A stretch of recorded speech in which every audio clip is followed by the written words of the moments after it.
ರಾಜ್ಯಾದ್ಯಂತ ನೂತನ ವರ್ಷದ ಸಂಭ್ರಮಾಚರಣೆ. ಹೊಸ ವರ್ಷದ ಶುಭಾರಂಭಕ್ಕೆ ಇತಿಹಾಸ ಪ್ರಸಿದ್ಧ ಗೊರವನಹಳ್ಳಿ ಶ್ರೀ ಮಹಾಲಕ್ಷ್ಮಿ ದರ್ಶನಕ್ಕೆ ಬಂದ ಭಕ್ತ ಸಾಗರ. ಹೊಸ ವರ್ಷದ ಮೊದಲನೇ ದಿನವೇ ಗೊರವನಹಳ್ಳಿ ಮಹಾಲಕ್ಷ್ಮಿ ಸನ್ನಿಧಾನದಲ್ಲಿ ಭಕ್ತರ ದಂಡು. ಹೊಸ ವರ್ಷಕ್ಕೆ ಬರುವ ಭಕ್ತಾದಿಗಳಿಗೆ ದೇವಾಲಯದ ಆಡಳಿತ ಮಂಡಳಿ ವತಿಯಿಂದ ಲಡ್ಡು ಪ್ರಸಾದ ಹಾಗೂ ವಿಶೇಷ ಭೋಜನದ ವ್ಯವಸ್ಥೆ ಮಾಡಲಾಗಿದೆ. ವಿಶೇಷ ಹೂಗಳಿಂದ ತಾಯಿಯ ಮಂಟಪ ಅಲಂಕಾರ. ದೇವಸ್ಥಾನಕ್ಕೆ ಬಂದ ಭಕ್ತಾದಿಗಳು ಶ್ರೀ ಮಹಾಲಕ್ಷ್ಮಿ ತಾಯಿಯನ್ನು ಕಣ್ತುಂಬಿಕೊಳ್ಳುತ್ತಿರುವ ಸುಂದರ ಕ್ಷಣ. ಶ್ರೀ ಮಹಾಲಕ್ಷ್ಮಿ ಚಾರಿಟೇಬಲ್ ಟ್ರಸ್ಟ್ ಆಡಳಿತ ಮಂಡಳಿಯಿಂದ ದೇವಸ್ಥಾನಕ್ಕೆ ಬರುವ ಭಕ್ತಾದಿಗಳಿಗೆ ಹೊಸ ವರ್ಷದ ಪ್ರಯುಕ್ತ ವಿಶೇಷ ಭೋಜನ ಪ್ರಸಾದ ವ್ಯವಸ್ಥೆ. ತಾಯಿಯ ದರ್ಶನಕ್ಕೆ ಬರುವ ಭಕ್ತಾದಿಗಳಿಗೆ ಯಾವುದೇ ರೀತಿಯ ತೊಂದರೆಯಾಗದಂತೆ ಕೊರಟಗೆರೆ ಪೊಲೀಸ್ ಠಾಣೆ ವತಿಯಿಂದ ವಿಶೇಷ ಭದ್ರತೆ. ವರದಿ ಸತೀಶ್ ಎಸ್, ಕೊರಟಗೆರೆ.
ಕಾರ್ಯದರ್ಶಿ ನಮ್ಮ ಅಧ್ಯಕ್ಷರು ಹೇಳಿದಾಗೆ ಎಲ್ಲ ಭಕ್ತಾದಿಗಳು ವಿದೇಶದಿಂದ, ಬೆಂಗಳೂರಿಂದ, ತುಮಕೂರಿಂದ ಹಾಗೂ ಹೊರ ರಾಜ್ಯಗಳಿಂದ ಆಗಮಿಸ್ತಾ ಇದ್ದಾರೆ. ಸುಮಾರು ನಾವು ಇವತ್ತು 115,000 ಜನ ಮೇಲೆ ಬಂದಿದ್ದಾರೆ. ಎಲ್ರಿಗೂ ಉಚಿತವಾಗಿ ನಾವು ಈ ಪ್ರಸಾದ ವಿತರಣೆ ಮಾಡ್ತಾ ಇದ್ದೀವಿ. ಜೊತೆಗೆ ಈ ಸಲ ವಿಶೇಷವಾಗಿ ಏನು ಅಧ್ಯಕ್ಷರು ಹೇಳಿದ್ರು, ಲಾಡು ಪ್ರಸಾದ ಕೊಡ್ತಾ ಇದ್ದೀವಿ. 300 ರೂಪಾಯಿ ಟಿಕೆಟ್ ಕಂಡಾಗ 2 ಲಾಡು ಉಚಿತವಾಗಿ, ಹಾಗೂ 100 ರೂಪಾಯಿ ಟಿಕೆಟ್ ಕಂಡಾಗ 1 ಲಾಡು. ಜೊತೆಗೆ ಜನರಲ್ ಕ್ಯೂನಲ್ಲಿ ಹೋದಂಥವ್ರಿಗೆ ಅವರು ಹಣಕಾಸು ಕೊಡಬೇಕಾಗುತ್ತೆ. 1 ಲಾಡ್ಗೆ 50 ರೂಪಾಯಿ ಚಾರ್ಜ್ ಮಾಡ್ತಾ ಇದ್ದೀವಿ. ಹಾಗೂ ಎಲ್ಲ ಭಕ್ತಾದಿಗಳು ಶಾಂತ ರೀತಿಯಿಂದ ತಾಯಿ ದರ್ಶನ ಪಡೆದು ಪ್ರಸಾದ ಸ್ವೀಕರಿಸಿ ಅವರ ಮನೆಗಳಿಗೆ ತೆರಳುತ್ತಾ ಇದ್ದಾರೆ. ಇದು ಶುಭ ಸಂಕೇತ. ಇದೇ ರೀತಿ ಭಕ್ತಾದಿಗಳು ಶಾಂತ ರೀತಿಯಿಂದ ವರ್ತಿಸಿ ನಮ್ಮ ಕಮಿಟಿಯೊಂದಿಗೆ ಸಹಕರಿಸ್ತಾ ಇದ್ದಾರೆ. ಈ ಇನ್ನೂ ಹೆಚ್ಚಿನ ಜನ ಅಂದರೆ ಸುಮಾರು ಈಗ 2 ಗಂಟೆ, ಇನ್ನೂ ಇವತ್ತು ನನ್ನ ಅಂದಾಜು ಒಂದು 50,000 ರಿಂದ 60,000 ಜನ ಬರ್ಬೋದು ಅನ್ನೋ ಒಂದು ನಿರೀಕ್ಷೆ ಇದೆ. ಆ ನಿರೀಕ್ಷೆಗೆ ತಕ್ಕಂಗೆ ನಾವು ಪ್ರಸಾದನೂ ವ್ಯವಸ್ಥೆ ಮಾಡಿದ್ದೀವಿ, ಊಟದ ವ್ಯವಸ್ಥೆನೂ ಮಾಡಿದ್ದೀವಿ. ಎಲ್ಲರೂ ಶಾಂತಿಯುತವಾಗಿ ನಡ್ಕೊಂಡು ಹೋಗ್ತಾ ಇದೆ. ಸರ್ವರಿಗೂ ಒಳ್ಳೆಯದಾಗಲಿ ಹಾಗೂ ತಾಯಿ ಸರ್ವರಿಗೂ ಒಳ್ಳೇದು ಮಾಡಲಿ. ಸರ್ವೇ ಜನ ಸುಖಿನೋ ಭವಂತು. ಕರ್ನಾಟಕ ಜನತೆಗೆ ಹೊಸ ವರ್ಷದ ಆರ್ಥಿಕ ಶುಭಾಶಯಗಳು. ಹೊಸ ವರ್ಷ ಎಂದಿನಂತೆ ಈ ವರ್ಷವೂ ಸಹ ನಮ್ಮ ಮಹಾಲಕ್ಷ್ಮಿ ಚಾರಿಟಬಲ್ ಟ್ರಸ್ಟ್ನವರು ಪ್ರತಿ ವರ್ಷದಂತೆ ಈ ವರ್ಷವೂ ಸಹ ಬರುವಂತಹ ಭಕ್ತರಿಗೆ ಅವರಿಗೆ ಅನುಕೂಲವಾಗುವ ರೀತಿಯಲ್ಲಿ ವ್ಯವಸ್ಥೆಯನ್ನು ಮಾಡಿರುತ್ತಾರೆ. ಕ್ಯೂ ಲೈನ್ ಆಗ್ಬೋದು, ದಾಸೋಹ ಆಗ್ಬೋದು, ಮತ್ತು ಪಾರ್ಕಿಂಗ್ ವ್ಯವಸ್ಥೆ ನಮ್ಮ ಏನು ಒಂದು ಗೃಹ ಇಲಾಖೆ ಅವರಿದ್ದಾರೆ, ಅವರು ಭಾಳ ವ್ಯವಸ್ಥಿತವಾಗಿ ಪಾರ್ಕಿಂಗ್ ವ್ಯವಸ್ಥೆಯನ್ನು ಮಾಡಿರ್ತಾರೆ. ಈಗಾಗಲೇ ಬೆಳಗ್ಗೆ 6 ಗಂಟೆಗೆ ಇದು ನಮ್ಮ ಅಭಿಷೇಕ 8 ಗಂಟೆಗೆ ಮುಕ್ತಾಯವಾಗಿರುತ್ತದೆ. ಅಭಿಷೇಕಕ್ಕೆ ನಾನು ನೋಡಿದ ರೀತಿಯಲ್ಲಿ ಸುಮಾರು ಒಂದು 5,000 ರಿಂದ 6,000 ಜನ ಬಂದಿದ್ದಾರೆ ಇವತ್ತು ಅಭಿಷೇಕಕ್ಕೆ. ಈಗ ಮಾಮೂಲಿ ದರ್ಶನ ನಡೀತದೆ. ಇವತ್ತು ವಿಶೇಷ ಪೂಜೆ ಏನೂ ಇಲ್ಲ, ಒಳಗಡೆ ಬರೀ ದೇವರ ದರ್ಶನ ಅಷ್ಟೇ. ಯಾಕೆಂದರೆ ಜನಗಳು ಜಾಸ್ತಿ ಇರೋದರಿಂದ ಬರುವಂಥ ಭಕ್ತರಿಗೆ ತೊಂದರೆ ಆಗಬಾರ್ದು ಅಂತ ಒಂದೇ ಕಾರಣದಿಂದ ನಾವು ಇವತ್ತು ನಮ್ಮ ಕಮಿಟಿಯವರು ತೀರ್ಮಾನ ತಗೊಂಡು ಈ ಒಂದು ದರ್ಶನದ ವ್ಯವಸ್ಥೆಯನ್ನು ಮಾಡಿದ್ದೇವೆ. ಬೆಳಗ್ಗೆ ಏನು ಬಂದಿದ್ರು ಅಷ್ಟು ಜನಕ್ಕೂ ಒಳ್ಳೆಯ ದರ್ಶನ ಎಲ್ಲ ಆಗಿದೆ. ಈಗ ಜನ ಮಧ್ಯಾಹ್ನ ಆಗ್ತಾ ಜನ ಜಾಸ್ತಿ ಆಗಿದ್ದಾರೆ. ಬರುವಂಥ ಭಕ್ತರಿಗೆ ನೀರಿನ ವ್ಯವಸ್ಥೆ ಆಗ್ಬೋದು. ಬೆಳಗ್ಗೆ ತಿಂಡಿ ಮಾಡಿಸಿದ್ವಿ. ಸುಮಾರು ನನಗೆ ತಿಳಿದ ಮಟ್ಟಿಗೆ ಒಂದು 5,000 ಜನಕ್ಕೆ ಮೇಲೆ ತಿಂಡಿ ತಿಂದಿದ್ದಾರೆ ಇವತ್ತು. ಈಗ ಊಟದ ವ್ಯವಸ್ಥೆ ಇದೆ. ರಾತ್ರಿ 10 ಗಂಟೆವರೆಗೂ ಊಟದ ವ್ಯವಸ್ಥೆ ಇದ್ದೇ ಇರುತ್ತೆ. ಈಗ ಜನ ಜಾಸ್ತಿ ಆಗಿದ್ದಾರೆ. ಏನು ನಮ್ಮ ಪತ್ರಕರ್ತರಾಗ್ಬೋದು, ನಮ್ಮ TV ಮಾಧ್ಯಮದವರು ಎಲ್ಲರೂ ಬಂದು ಮಾಡಿದ್ದಾರೆ. ಅವರೆಲ್ಲರಿಗೂ ವರಮಹಾಲಕ್ಷ್ಮಿ ಹೊಸ ವರ್ಷಕ್ಕೆ ಅವರಿಗೆ ಒಳ್ಳೇದು ಮಾಡಲಿ. ಅವರಿಗೆ ಬರುವಂಥ ಭಕ್ತರು ಏನು ನಮ್ಮ ತಾಯಿನ ನಂಬಿ ಬರ್ತಾರೆ ಅವರಿಗೆ ಒಳ್ಳೇದು ಮಾಡಲಿ. ಅವ್ರಿಗೆ ತಾಯಿ ಅವ್ರಿಗೆ ಸದಾ ಆಶೀರ್ವಾದಿಸಲಿ. ಅವ್ರಿಗೆ ಏನು ಕೋರಿಕೆಗಳಿದ್ದಾವೆ ಅವ್ರನ್ನೆಲ್ಲ ನೆರವೇರಿಸಲಿ ಅಂತ ಹೇಳಿ ನಮ್ಮ ಮಾಧ್ಯಮದವರು ಆಗ್ಬೋದು, ಫೈರ್ ಸ್ಟೇಷನವ್ರು ಆಗ್ಬೋದು, ಮತ್ತು ನಮ್ಮ ಇವ್ರು ಬಂದಿರೋ ಪೊಲೀಸ್ ಸಿಬ್ಬಂದಿಯವರು ಆಗ್ಬೋದು, ಎಲ್ಲರೂ ಭಾಳ ಸಹಕಾರ ನೀಡಿ ನಮಗೆ ಕೈ ಜೋಡಿಸಿ ಇದು ಮಾಡ್ತಾಯಿದ್ದಾರೆ. ಅವರೆಲ್ಲರಿಗೂ ಹೊಸ ವರ್ಷದ ಶುಭಾಶಯಗಳನ್ನು ಹೇಳಿ ನನ್ನ ಈ ಒಂದೆರಡು ಮಾತನ್ನು ಇಲ್ಲಿವರೆಗೂ ನನಗೆ ತಿಳಿದ ಮಟ್ಟಿಗೆ ಒಂದು 15,000 ಜನ ಬಂದಿದ್ದಾರೆ.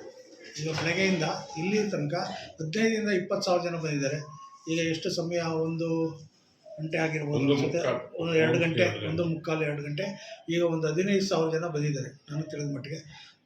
ನಮ್ಮ ಇದ್ರ ಪ್ರಕಾರ ಒಂದು 50,000 ರಿಂದ 65,000 ಜನ ಬರ್ಬೋದು ಅಂತ ನಿರೀಕ್ಷೆ ನಾವು ಮಾಡಿದ್ದೀವಿ.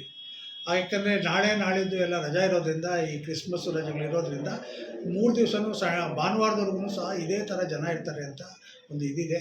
ಆಮೇಲೆ ನಾವು ಈ ಪ್ರಸಾದ ವಿತರಣೆ ಮಾಡ್ತಾ ಇರಲಿಲ್ಲ, ಅದೊಂದು ಶುರು ಮಾಡೋಣ ಅಂತ ಇವತ್ತು ಲಾಡು ಪ್ರಸಾದ ಏನು 100 ರೂಪಾಯಿ 300 ರೂಪಾಯಿ ಟಿಕೆಟ್ ತಗೊಂಬಂಥ ಭಕ್ತರಿಗೆ ಮತ್ತು ಜನರಲ್ಲಾಗಿ ಬರುವಂಥ ಭಕ್ತರಿಗೆ 100-300 ರೂಪಾಯಿ ತಗೊಳ್ಳೋರಿಗೆ ಉಚಿತವಾಗಿ ಲಾಡು ಪ್ರಸಾದ ಕೊಡ್ತಾಯಿದ್ದೀವಿ. ಬೇರೆಯವರು ಜನರಲ್ಲಾಗಿ ಬರೋರಿಗೆ ಅವ್ರಿಗೂ 50 ರೂಪಾಯಿ ಹಂಗೆ 1 ಲಾಡು, 2 ಲಾಡು 100 ರೂಪಾಯಿ ಹಂಗೆ ಇವತ್ತಿಂದ ಶುರು ಮಾಡಿದ್ದೀವಿ. ನೋಡೋಣ ಕಾಲಕ್ರಮೇಣ. ಅದು ಮೊದಲು ಲಾಡು ಪ್ರಸಾದ ಇತ್ತು, ಕಾರಣಾಂತರಗಳಿಂದ ನಿಂತಿತ್ತು. ಅದನ್ನು ಕಂಟಿನ್ಯೂ ಮಾಡೋದ ಹೇಗೆ ಏನು ಅಂತ ಮುಂದಿನ ದಿನಗಳಲ್ಲಿ ನಾವು ತೀರ್ಮಾನ ತಗೊಂಡು ಇದು ಮಾಡ್ತೀವಿ. ಈ ಹೊಸ ವರ್ಷಕ್ಕೆ ಇರಲಿ ಅಂತ ಇವತ್ತಂತೂ ನಾವು ಶುರು ಮಾಡಿದ್ದೀವಿ. ಯಾರಿಗೂ ತೊಂದರೆ ಆಗದ ರೀತಿಯಲ್ಲಿ ಲಾಡು ಕೌಂಟ್ರುಗಳ ಟಿಕೆಟ್ ಕೊಟ್ಟು ವಾಪಸ್ ಕೊಟ್ಟರೆ ಅವ್ರಿಗೆ ಪ್ರಸಾದ ಫ್ರೀಯಾಗಿ ನಾವು ವಿತರಣೆ ಮಾಡ್ತಾಯಿದ್ದೀವಿ. ಊಟದ ವ್ಯವಸ್ಥೆನೂ ಇದೆ. ಏನು ಈ ತಾಯಿನ ನಂಬಿ ಬರೋಂಥ ಭಕ್ತರಿಗೆ ಮಹಾಲಕ್ಷ್ಮಿ ತಾಯಿ ಒಳ್ಳೇದು ಮಾಡಲಿ, ಅವ್ರಿಗೆ ಆಶೀರ್ವಾದ ಮಾಡಲಿ. ನಮ್ಮ ಎಲ್ಲ ಧರ್ಮದರ್ಶಿಗಳಿಗೆ, ನಮ್ಮ ಪತ್ರಕರ್ತರಿಗೆ, ನಮ್ಮ ಪೊಲೀಸ್ ಮಾಧ್ಯಮದವರಿಗೆ, ಫೈರ್ ಸ್ಟೇಷನವರಿಗೆ ಎಲ್ಲರಿಗೂ ಮಹಾಲಕ್ಷ್ಮಿ ಒಳ್ಳೆಯದ ಆರೋಗ್ಯ, ಐಶ್ವರ್ಯ, ಭಾಗ್ಯ ಕೊಟ್ಟು ಕಾಪಾಡಲಿ ಅಂತೇಳಿ ನನ್ನ ಈ 2 ಮಾತನ್ನು ಮುಗಿಸ್ತಾ ಇದ್ದೀನಿ. ಸರ್ವೇ ಜನ ಸುಖಿನೋ ಭವಂತು.